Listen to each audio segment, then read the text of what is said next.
The topic of open heaven. Devotional 10th April 2025 is No More Laboring Part 2. Memory verse. Exodus 33 verse 14. And he said, My presence shall go with thee, and I will give thee rest. Bible reading, Deuteronomy 15 verse 5 to 6, verse 5.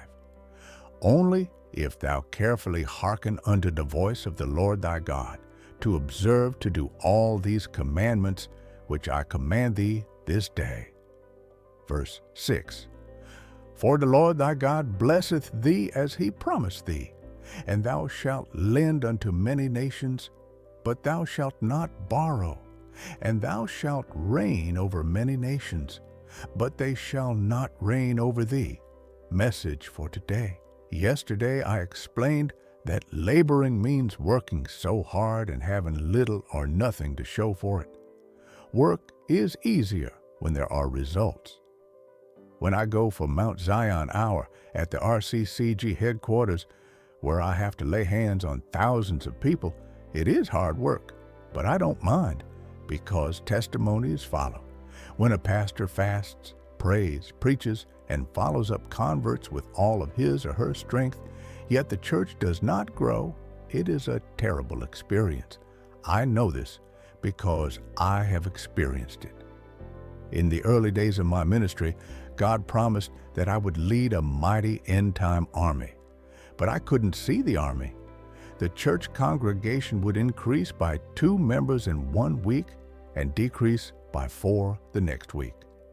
I organized seminars every month, and many people would be in attendance. However, after the seminars, the congregation would remain small. One day, God asked me what I wanted for my birthday. I replied that I wanted a miracle for every member of my congregation. He instructed me to organize a program where he would be giving out the miracles. We called it the Holy Ghost Service, and that was how God turned things around for me. When God speaks concerning a matter, results that human efforts cannot produce are achieved. For example, when we needed 17,000 naira to roof the first auditorium in Redemption City, I had only 1,000 naira. At the same time, one of the RCCG pastors was building an accommodation for some members of his congregation, and he needed 1,000 naira to roof it. He came to me to ask me for the money, and I got upset and said, I need 17,000 naira, and I have only 1,000 naira, and you want to collect it? Please leave my office. He got up to leave, but God spoke to me and told me to give him the 1,000 naira. Reluctantly, I called him back and gave him the money. As he went away, God said, Son, why are you grumbling? There were 2 problems. I solved one through you, and there's only one left.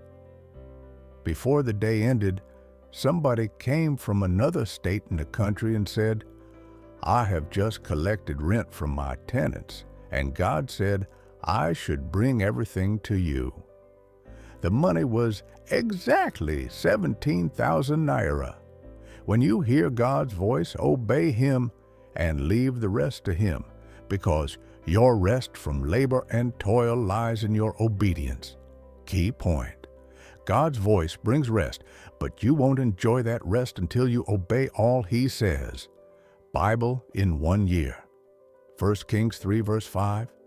Hymn 21, Standing on the Promises of Christ. Thanks for listening. Like and subscribe.